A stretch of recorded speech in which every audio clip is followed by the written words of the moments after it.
What is left behind tangibly, and not just that I was a nice person. Go ahead, Nia. Okay. A story of my family, listening to you. My family came from the South. My grandfather, I believe his parents, because of his age and history, his parents grew up in slavery. My grandfather had been taught certain skills of herbals. He knew how to make certain herbs and stuff to heal. The people in the community at the time where he grew up knew. There was a story that a young child had fell in a fire and got burnt really bad. And they brought him to my grandfather. My grandfather mixed up some herbs. And they said he took the heat out of the fire. That means whatever herb he put on this young child was able to stop the burning of the flesh. Also, they said the flesh came back as if the child was never burned at the time of using these herbs. Now, this kind of, and other things, he had other things for healing when you got certain sicknesses and in food poisoning and all these things. But these things were never passed down. He never taught my grandmother and all the children. He taught the eldest, okay? And how the eldest, with that, what she was taught, never used it. And she lost it. She never taught her children. And all the rest of the grandchildren, which they were several, never was taught. Now, I'm saying, we talk about wealth. Wealth is more than just material things. Sometimes it's wisdom. Sometimes it's knowledge. And sometimes through that wisdom and knowledge, you are able to attain wealth and pass it down from generation to generation. I thought about this when I was going to speak up earlier. I thought about how when Jesus came to the fishermen, Andrew, John, Peter, forgot James, and they were fishermen. They was on the boat fishing. I guess that was their profession. That's how they made their living. I guess that's how they would pass down through the generations this knowledge. And he told them, follow me, and I'll make you fishers of men. And here today, we're still talking about all these several generations later. We're talking about James, Andrew, John, and Peter. And we're learning lessons from them. And how it impacts our lives through studying and understanding and prayer and just observing what was written on how these particular people live. So wealth comes in, like you said, it comes in so many different forms. And you also mentioned how even the most wealthy in society today, if they don't teach their children how to continue to obtain wealth, especially if it's in a positive manner, how they will benefit others and not just be selfish and keep it all to themselves. But even if they don't teach them, like you said, they get dumber generation after generation because they was born in the wealth. They had to work for it. They weren't taught how to keep it, how to manage it. They have other people managing it for them. So eventually, if then it's mismanaged, they lose it. So just like we lost the knowledge of the herb, how to use these particular herbs. I don't want to ramble, but just the thought of how we pass down knowledge to our children. And I'm pretty sure everybody in here that's listening know that their family members have, if it was just a recipe, how to make peach cobbler, anything. It's a gift. It's a gift. It's wisdom and it's knowledge that may benefit you or should benefit you for generations. Okay, that's all I had to add. Thank you. Thank you, Nia. That's good. Anyone else want to add?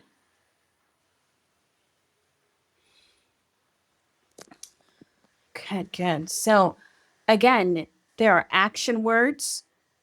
There is a requirement that you have with you need to know how to take care of vines. You need to know when to harvest the grapes. Grapes just don't come off the vine and then you harvest them and you have wine, right? There's a process. You have to be taught that. Taught how to make bread. How long do you let it rise? How do you mix it properly? How long do you let it bake? There's wisdom and skill that come in with understanding what to do. And yet, before Moses gets into the discussion about wealth, we clearly see that he said, Elohim humbled you and tested you, what was in your heart, whether or not you would keep his commandments. Can you be disciplined? Can you be obedient? That's all part of wealth. What's beautiful is that he put them in the place where all of their resources that they needed were there. But notice, and we know this as because we know the story of the Old Testament, that even though they had all the resources, they were not able to keep wealth. They often went in and out of bondage, in and out of poverty, times that they were so surrounded, they started to cannibalize. So having the resources, as MD stated, doesn't mean that you're wealthy. It doesn't. As much as everybody, every nation goes through their things. People would say the US is wealthy, but we have our issues. And many feel we're close to losing it because of our behaviors in leadership. South Africa just went through their elections. They had a rumbling. Israel is going through their stuff. They've got rumblings. You know what I'm saying? So every country and nation is going through their stuff. Zimbabwe has so much natural resources. Can't even imagine it. DR Congo. Oh, let's not even talk about the precious metal that's in the earth in DR Congo. How much war. We're going to see all about that when we get to Deuteronomy 28. But I want you to, in this journey over these next few weeks, how are you handling wealth? Where are you? You may be, after this conversation, you and Elohim may talk and he's like, yeah, you're still in year 2. Or he may be like, you're year 38, baby girl. You're in year 38. You're just about to cross over. Or some of us may already be in it. But then we have faced some trials because of our disobedience. So where are you in your journey on wealth? So let's get back to where we left off. Deuteronomy 8, let's start at verse 9.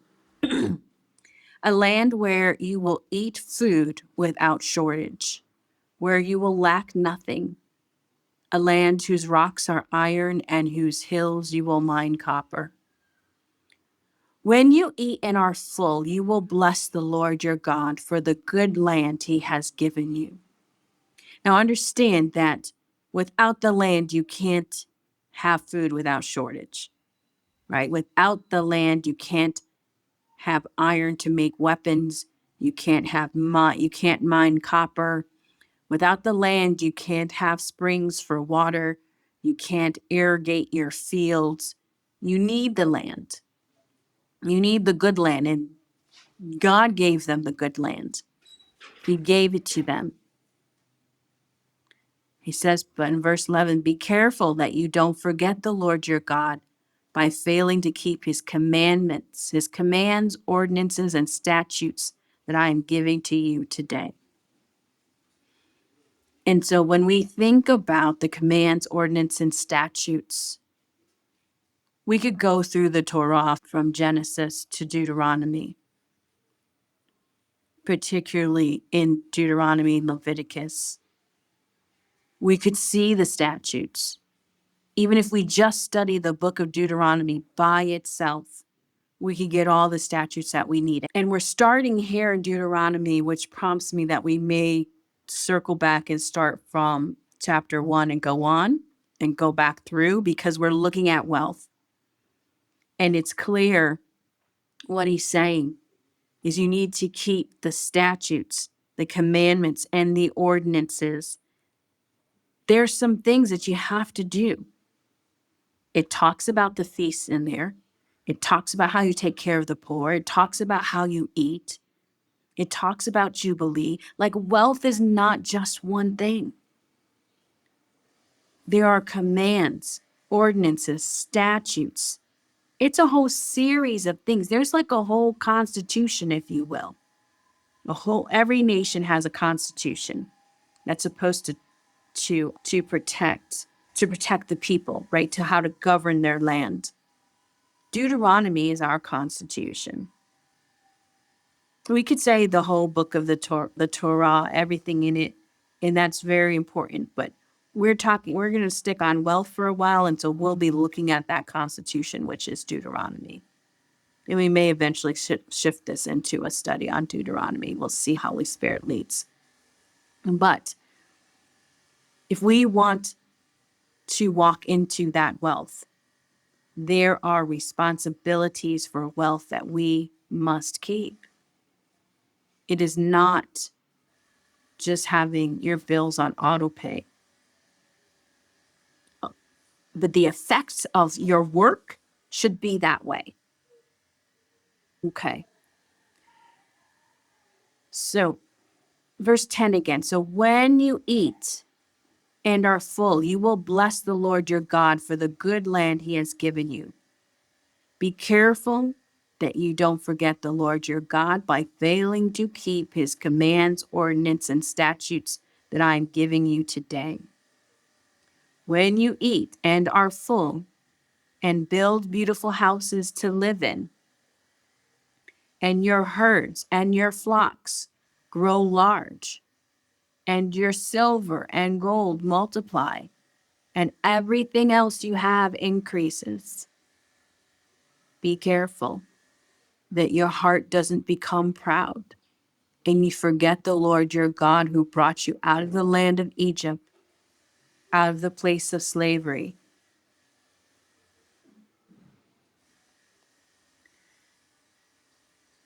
Shabbat shalom to you, Doreen. Good to see you. Verse 14, Deuteronomy 8:14. Be careful that your heart doesn't become proud and you forget the Lord your God who brought you out of the land of Egypt, out of the place of slavery. He led you through the great and terrible wilderness with its poisonous snakes and scorpions. You know, what's interesting is he led you through those things. So as you begin to examine where you are and your journey to that place of wealth, to that promised land, remember that are there times that you can say that he led you, or did you wander off on your own? Because even when Elohim leads you, you can go through some terrible wilderness. How come the poisonous snakes happened? That's because Elohim sent them to bite the people. Why? Because they were complaining. He led them to a thirsty land where there was no water, but he brought water out of the flint rock for you. He fed you in the wilderness with manna, which your ancestors had not known, in order to humble and test you, so that in the end he might cause you to prosper. You may say to yourself, my power and my own ability have gained this wealth for me. But remember that the Lord your God gives you the power to gain wealth in order to confirm his covenant he swore to your ancestors as it is today. Listen, we got to go back up through this and let's just camp here for a little bit. On your journey, as you examine where you are on your journey of wealth right now. I want you to look around at everything and determine how much has come from your parents. What did they leave you? Did they, as Nia mentioned, have formulas for making herbs and taught that on to the family?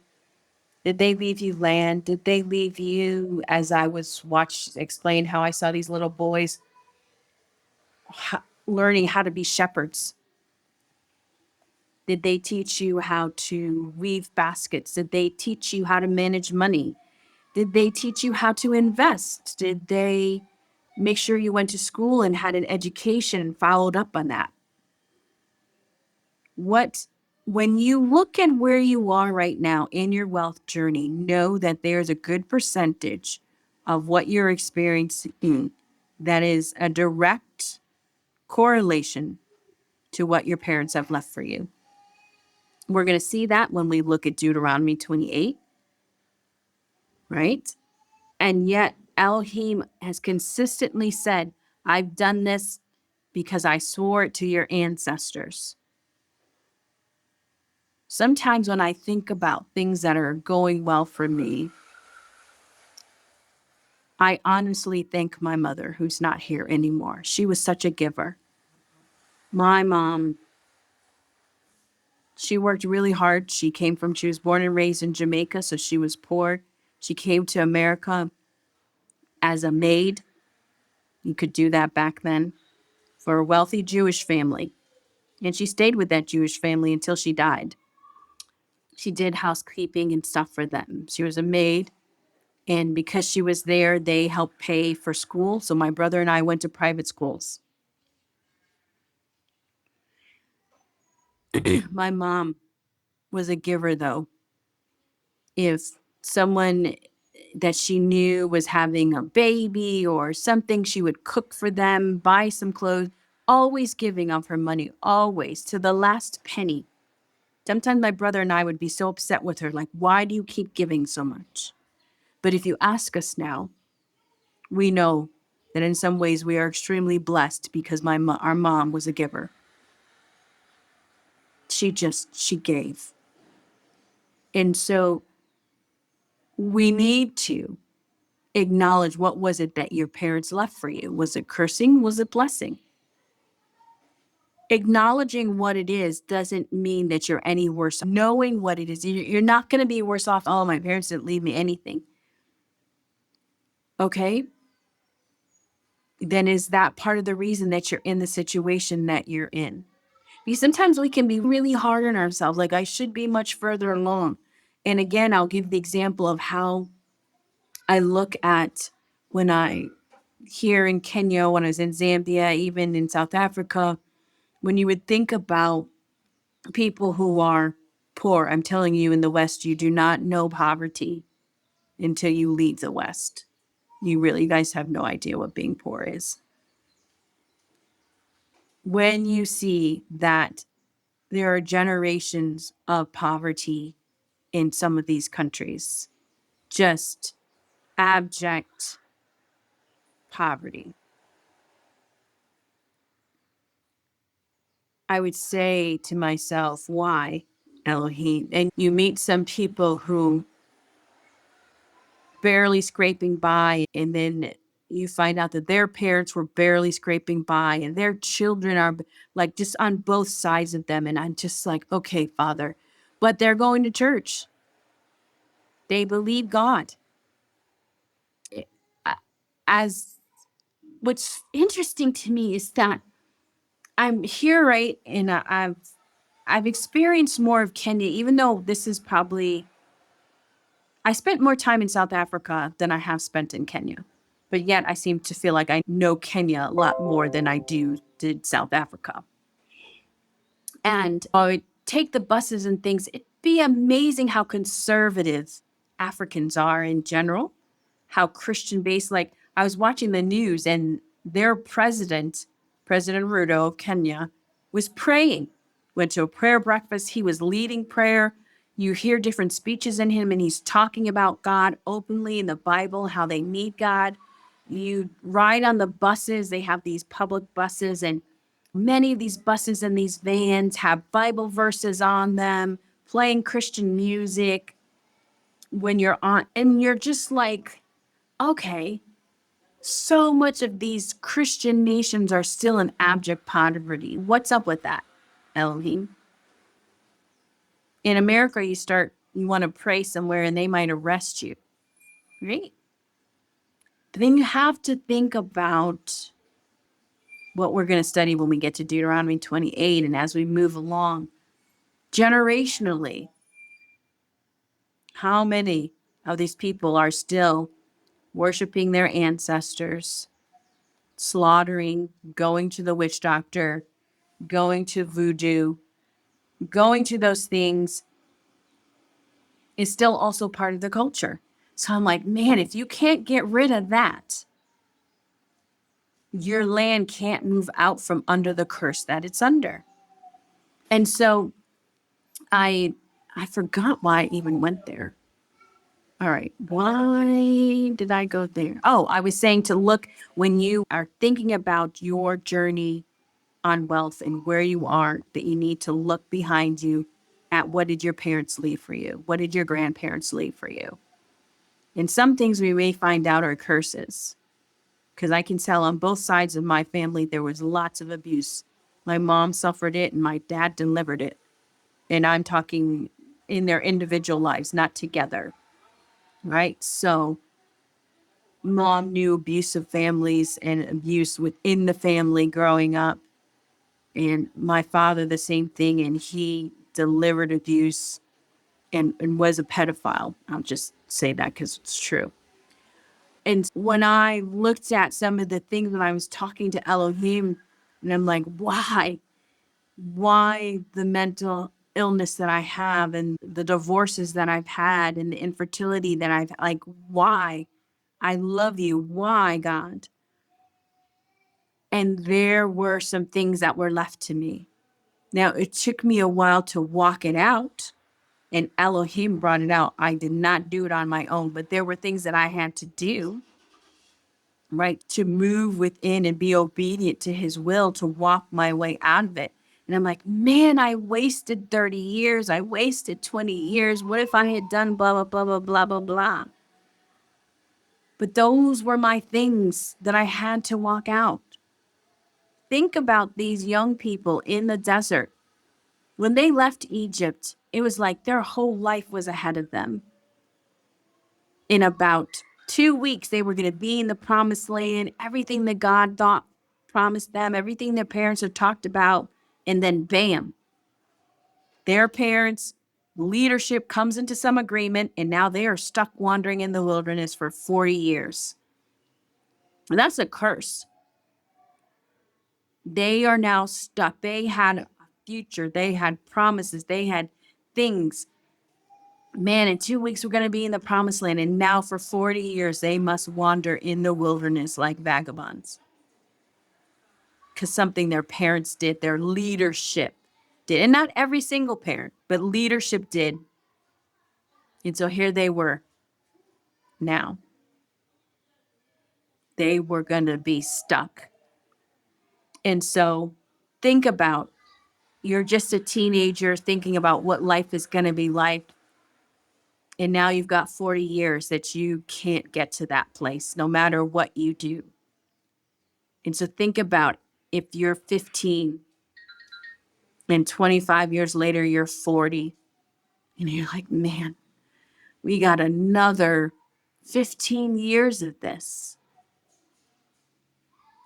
How frustrating that must have been. How hard that must have been to know that their dreams and stuff were cut off because of leadership. They couldn't own land. They couldn't herd the way their parents may have. They couldn't grow vegetables or be a weaver or be a baker or have a clothing store. Everything that they had dreams for were gone because of bad leadership. And so here they are in the wilderness. And so as you think about your journey to wealth, where are you? And ask Elohim, how did I get here? And I'm not talking about having a blame game. Oh, my parents did this and they did that. Knowing what they did is only half the battle. Okay, so this is what happened. These are things that happened. All right, I get it. Now what? Now how do I move? Now what do I change differently? Oh, this is why it took me 20 years to get into my right mind. Both of my parents came together with so much baggage. So many. And Jamaica, let me tell you something about Jamaica and voodoo. Listen, and cursing and witchcraft, they got some stuff. It may not be to Africa, but they got some stuff. And my father being a pedophile, come on now. But I don't necessarily, you didn't think about that when I'm 18 and struggling with identity issues and so like you don't even know. 25, 30. Wasn't until I was like 40 when it was like, oh, okay. So now I'm like, okay, Father, how long have I been in this wilderness? When am I getting out? When am I crossing into this promised land? Am I here now? And I'm just not being responsible. So I really want to push you to ask these questions this week. Yes, Doreen, Jamaica does have some stuff. Have some stuff. Faith says, start a foundation in her name and provide for other children the privileges she provided for you that made you strong leader you are today. My sister would cuss. Oh, thank you. Thank you for that. Are you Face or are you his wife? Who's this? God gang Face. Is that you? Or is this your spouse that came to me? It's me. Okay. I couldn't tell. Okay. I don't know what happened to your other profile, but let's add you back. But you speak. Okay, great. Alrighty. My other phone's not working. Gotcha. Okay. Because we're going to be on this conversation about wealth for a while. So I'm hoping you guys will think about this because I've had a while to think about this. And next week, we are just going to start right in at Deuteronomy 18. And we're going to keep going through this. And we may just continue in Deuteronomy for a while, but our whole focus is wealth and poverty. And how do we get to that place? Because what's the point of having this study and doing this discussion if you can't come out into your wealthy place? If you can't come out into your promised land or know where you are on the journey? And don't be discouraged if you find out you're only at year 3. Just don't be. Just know that it is a process and that he can and will bring you out. And there are things that he's humbling you on, teaching you about, because we get money, we get into business, we get business networks. There have been mismanagement of money that I've had. There have been bad business relationships that I've had. Sometimes there was no one to guide me. Sometimes people gave me guidance and I didn't listen. So understand and recognize that about yourself. Because there are commandments. And again, it goes back to, and if you don't have parents who left you anything, or your parents are still alive and there seems to be not much that they can leave for you, let me tell you, first honor your mother and your father that it may be well with you. It does not matter. There's no stipulation that you only do that if, they do such and such. That is part of your commandments. Don't be keeping the Sabbath and you're not honoring your mother and your father. I don't care who they are and what they did. And honor, you ask Holy Spirit how you honor, right? Because honor does not mean that you have to love them and be your best buddy and have coffee with them every Friday, right? Ask Elohim how you honor. I tell you, so now that I have, in at least, I'll just speak about the Luya tribe that I married into. And so it's interesting. So many things I'm learning about culture and learning about his culture and his tribe that are very interesting to me and at times challenging for my American way of thought. But one of the things that happens is the girls. So if you're married and if you have family and you have sisters, when they get married, they belong to the other family. They don't belong to you anymore. So then you're always excited when your sons get married because then now you have daughters, right? So as a husband and wife, when your daughter gets married, she leaves your family, becomes the other family's daughter. But then any of your sons, when they get married, their wives become your daughters. I am now the new daughter in this family. And it comes with interesting things, right? And that, as I've said to you before, that when you're American, they just think you're rich automatically. And so it's always cautious as to how people approach us or what's going on if they think that we just have money and we're supposed to solve all their problems. But one of the things that Charles had said to me early on was that we needed to send his parents money every month, just a little bit. And I had no problem with that. I really didn't. It's not something that I did in the States or that I can say that all my friends did, but he was like, we need to send them money every month and he said, it should come from you. I'm like, okay. And one of the things he said to me, he's watch how God blesses you because you're honoring your mother and father, because they are now my mother and father. Literally, really, that's how I'm adopted by them. I am their daughter. I know if you go to my Facebook page, there's a video where Charles is talking and I talk. I don't know. I have a video of his father blessing us when we got married. Just wow. The blessing of a father. I can't even tell you. But every time a certain time of the month, we send them some money. And we went to see his mom. We bought her just some basic food items and things like that. And she just spoke over, and her English is not that good. And she spoke about how I was going to be really tall and really fat. And at first I'm like, no, I don't want to be fat. But she was just talking about the width of my reach. And she blessed me. And I was like, man, if we understood this,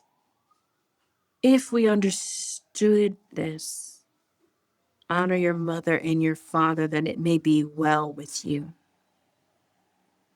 Parents, bless your children. They should be honoring you. But bless them and make sure that you are honoring your mother and your father.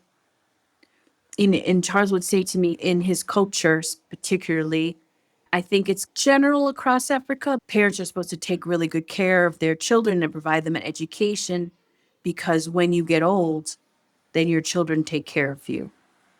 And I know in some places in the US, it's parents, your children don't owe you anything, blah, blah, blah. No, I don't know about all of that right now. And we're not going to get into a cultural discussion or responsibility of parent and child. I'm just going to talk to you about something that I am experiencing and walking through. And I see parents who have taken care of their kids and made sure they had education. And when their kids turn around and then they take care of their parents. And so when we talk about living and honoring your father and your mother, that it may be well with you. When we talk about parents, a good man leaves an inheritance for his children's children. There's so much to wealth, right? And if you're not experiencing it and if you're not walking in it, let's get it right. And we're going to have this conversation for the next few weeks so we can get it right. Because I want next year when we're in this room the wealth that we live and that we're talking about is so manifested. Now, some of us, it may take longer, but at least you know you're on that path and you can see that change and that difference. You can feel it coming in the air tonight, as I quote Phil. I can feel it coming in the air tonight. You should be able to sense it, to feel it, to know that you're on that path. And if it seems hopeless and painful for you and those things, talk to Elohim. If you don't have parents or you're not honoring them, honor them. If you need, get yourself around good counsel. Don't try to build alone. And even if you have very little, make sure that you are giving to the poor. Even if you think you're poor, give. And we're going to see those principles in Deuteronomy 5. Face, you came up. Does your mic work? You want to talk? Yeah, this phone works. Shalom room. Shabbat shalom. You mentioned there's other stuff that you said that I was going to come up, but particularly the part that about how they train people over here in America that you don't owe, your kids don't owe the parents anything and so forth. Two things came out of that to me. One, that trains them not to honor their parents, their mother and their father. And it cuts off that wealth. Wealth is generational.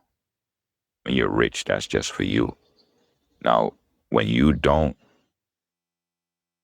owe your mother and father, like if you say, oh, I don't have to take care of them and so forth, when you do all that, you tend to just worry about you. And by just worrying about you, you tend to just worry about your immediate needs. You're not worried about 20, 30 years down the line because you're not even thinking about the people in your life that are 30 years down the line already. So subconsciously, it trains you to not think of wealth, think of rich, but not wealth. Now, the other countries, even in Jamaica, and the sister said earlier about the forms of wealth. I looked up the definition, but yeah, scrap that definition because in actuality, that wealth comes from what you're experiencing over there with your husband now, where the family adopted you. And you see how tribute has to be paid to the mother and father. You see how training went on where kids under 9 are moving the herd. Those things are generational and it's wealth. But how things are over here, it's no concentration on that wealth. There's no concentration on the Most High. There's a screen that everyone runs around. Oh, yeah, God let something happen to somebody that say they don't believe in God. The first thing they're going to call out on is God. So it brought me back to when you read verse 11, I think it is. I think I still got it open. Hold on. Beware that you do not forget Yahweh your Elohim by not keeping his commandments, his ordinances, and his statutes, which I command you this day. And that's just, it stuck with me when you read that, because it's, how do you forget God? And he tells you, by not keeping his commandments, his ordinances, his statutes, which he commanded you that day. And I think that's the most important part in the whole Bible, because it all resorts back to that right there. Keep his laws so we don't forget him. So when we do those things, automatically the wealth gates open up because you're disciplined. According to exactly what the sister was saying, it's your constitution, it's your household's constitution, and that spreads to your community. It always reminds me of when I went on my quest to be rich. I wasn't even thinking about wealthy yet. So I said, okay, let me investigate the richest people on earth. And when I looked at a Warren Buffett and Jobs and those individuals, they had a strong faith that developed their discipline, that Warren Buffett don't even have a cell phone. But he is one of the richest men on earth. And he attributes it to God and his wife. But that discipline, I always say to people, I'm sorry I'm talking so long, but I always say to people, where does God live? And people say heaven. And I say, okay, yeah, but other than heaven, where he live? They say inside you. So if God lives inside you, that means that anything that you do and take care of in your life, it affects that God that lives inside you. So if you keep in mind that God lives inside you, and you have to not forget him by keeping those commandments and such, it develops a discipline that you cut out all the excess things that would take you away from wealth, whatever it is. If it's talking on the phone too much, hanging out, doing whatever, even being in the word too much can keep us away from the Most High. Because he has a simple set of commandments, laws, statutes, and ordinances that will allow us to be wealthy. I think if we stick to those, we'll be wealthy.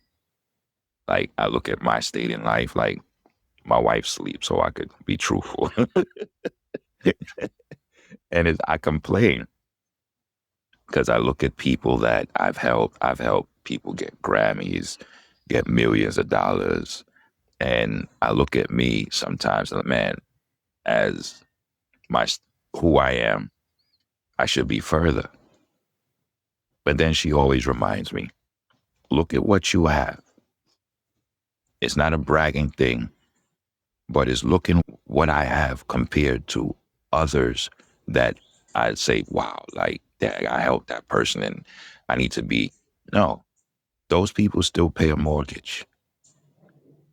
I live on acres of land and don't have a mortgage. I don't have a job. I'm still in the house and my bills are paid. I don't know where, and it's bringing tears to my eye, but I don't know where it comes from. That insurance is due on the 5th and I'm scrambling around busting my head. And then I check my phone and see your insurance was paid up for the month. And I'm like, wait, I don't even want to call around and ask, did you or who? Like, only thing I could do is leave it to the Most High. But I see that because I try to do what verse 11 says, everything is covered. I'm not hungry. My kid's not hungry. We're able to have gas in the car. I don't know where it comes from. My wife, she just lost her job. We don't know where it comes from. Like I was saying, I think if we stick to 11, we'll be on the frequency and we'll fall in line. We're not in frequency, even for myself, we're not in frequency with 11. I think if we all look in the mirror and ask that question and look at those things that he said, the laws, ordinances, commandments, look at that. And then look at ourselves and say, are we really solely, disciplinedly doing that? Once that goes into effect, that we eagerly, earnestly, with our hearts, seek that, the wealth will kick in. The sister said at 40, she's just realizing, whoa, wait a minute, what's going, and it's not like she's trying to catch up. It's just that, okay, I'm in a situation now, my eyes are open, boom, let's get it. So once our eyes are open, it's not even a catching up thing because we're right where we're supposed to be, but our eyes are closed. All right. Shalom, room. Sorry for taking so long, but I miss y'all. Oh, we missed you too. You didn't take too long. We're never in a rush in this room. I'm never in a rush. And thank you for adding to the room, Face. Thank you so much for adding. Yeah, we are on this journey, aren't we? And I can tell you that thing about Constitution came out of my mouth as I was just talking, right? It's not something I had before. It really just came out of my mouth as I was talking. And so Deuteronomy is our Constitution, and we're going to study that for as long as it takes us to get all the way through it, because we should get to that wealthy place. And wealth is important. It's a communal thing. It's a family thing. And even if you are single, it's still a family and communal thing, because there are things that your parents left for you. Thank you for listening to Selah Sabbath Studies, where ancient truths meet modern life. We pray what you've heard today invites you into deeper reflection and a deeper walk with the Creator. If you'd like to join us for live Sabbath sessions, find the room on Clubhouse. And if you're listening after the fact, feel free to leave your thoughts or questions in the comments. We do read and consider them and will respond.